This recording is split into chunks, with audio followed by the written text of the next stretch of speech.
Olá, bom dia, segunda-feira, 4 de novembro. Eu sou Danilo Rocha Lima e com Diogo Oliveira vem com a gente para mais um Mundo em 180 Segundos, seu podcast só com notícias internacionais. Vamos começar o episódio de hoje pedindo a ajuda de vocês. Votem na gente no prêmio dos melhores podcasts do Brasil, na categoria Assuntos Diversos. As votações vão até 22 de novembro e precisamos dos votos de vocês para estarmos entre os 5 primeiros que participarão da cerimônia de entrega dos prêmios. Ajudem a gente e votem no nosso podcast no site premiompb.com.br. premiompb.com.br, categoria Assuntos Diversos. Vocês podem votar uma vez por dia. Chegamos até aqui graças a vocês. Muito obrigado pela sua ajuda.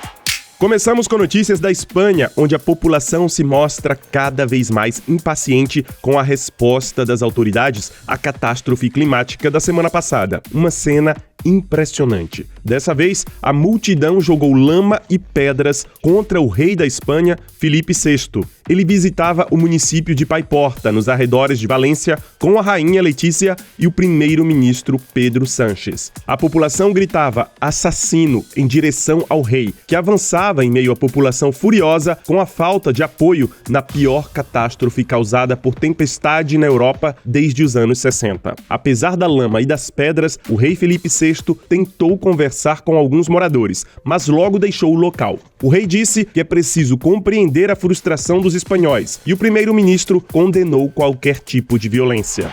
A questão aqui é que os moradores da região de Valência sentem-se desamparados em meio a tanta burocracia e a grande separação administrativa da Espanha. O governo central diz que as autoridades regionais são responsáveis pelos alertas climáticos. Já as autoridades locais dizem que agiram da melhor maneira possível. Além disso, responsáveis pelo resgate de desaparecidos pedem que as famílias voltem para casa e não realizem buscas sozinhas, o que causa ainda mais revolta. A pior enchente da história da Espanha já deixou 217 mortos.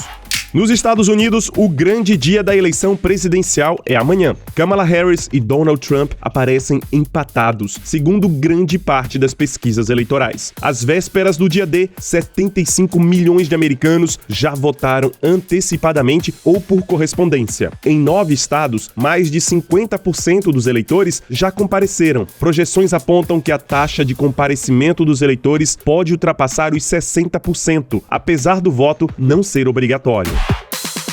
Olha, enquanto isso, jornais da Europa e dos Estados Unidos apontam que o republicano Donald Trump já tem um plano para contestar os resultados caso não vença as eleições. No Arizona, um dos estados que podem decidir esse pleito, eleitores de Donald Trump dizem que podem pegar em armas em caso de derrota, para garantir a volta do ex-presidente ao poder.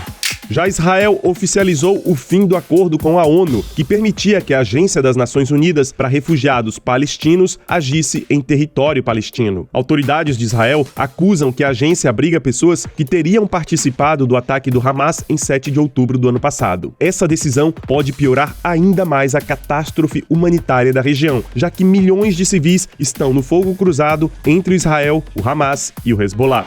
Já na cidade de Gaza, 94 mil crianças receberam a segunda dose da vacina contra a poliomielite durante o fim de semana. A campanha de vacinação começou lá em setembro e cobriu completamente o norte da faixa de Gaza com a primeira dose de vacinas, mas foi atrasada por causa de bombardeios e ordens de retirada. O esforço para vacinar todas as crianças da área com a segunda dose continua hoje.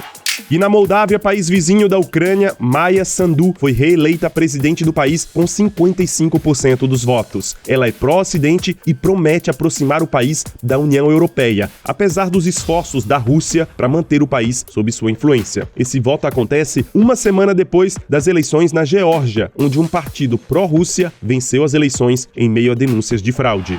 E terminamos com notícias da Argentina. Morreu aos 99 anos Mirta Acunha de Baravalli, uma das fundadoras da famosa organização de direitos humanos Mães e Avós da Praça de Maio. Ela era mãe de Ana Maria Baravalli, desaparecida durante a ditadura militar argentina e governou o país entre 1976 e 1983. Mirta partiu sem encontrar a filha. As mães e avós da Praça de Maio se reúnem desde 1977, diante da sede da presidência argentina, para exigir informações sobre seus filhos e filhas desaparecidos. Elas seguem buscando 300 pessoas, enquanto a ditadura argentina deixou um saldo de cerca de 30 mil desaparecidos.